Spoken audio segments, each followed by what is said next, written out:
রাসূলুল্লাহ সাল্লাল্লাহু আলাইহি সাল্লাম একদিন মসজিদের মধ্যে বসে এক সাহাবীকে বলতেছে, তোমরা কি জান্নাতি লোক দেখতে চাও?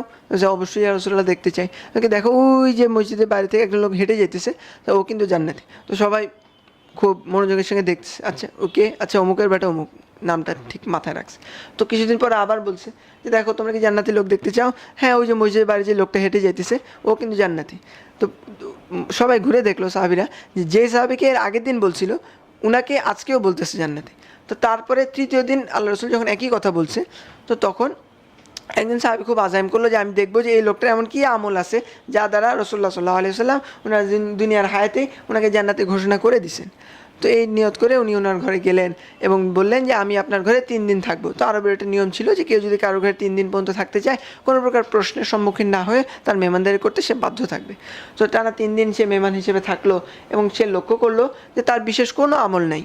তো তারপরে 3 দিন পর যখন সে চলে যাবে, তখন জিজ্ঞেস করতেছে মেজবানকে, এতদিন ভাই আমি আপনার ঘরে ছিলাম, ভুল ত্রুটি হয়েছে, মাফ করে দিয়ে, কিন্তু আমি তো আপনার ঘরে এই জন্য ছিলাম যে আল্লাহ রাসূল আপনাকে দুনিয়ার জিন্দগিতেই, হায়াতের জিন্দগিতেই বলে দিছে যে আপনি জান্নাতি। তো আপনার এমন তো বিশেষ কোনো আমল আমি লক্ষ্য করি নাই যার দ্বারা আল্লাহ রাসূল আপনাকে দুনিয়ার জিন্দগিতে জান্নাতি বলে।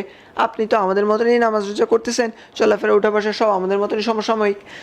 তো আপনার এমন কী আমল আছে? যে আমার তো খাস এরকম কোনো আমলই নাই, কিন্তু যে বিশেষ একটা আমল আছে সেটা আমি প্রত্যেক রাতে ঘুমানোর আগে আমার সমসাময়িক যাদের সঙ্গে চলাফেরা উঠা বসা করি সবাইকে মাফ করে দিয়ে ঘুমাই।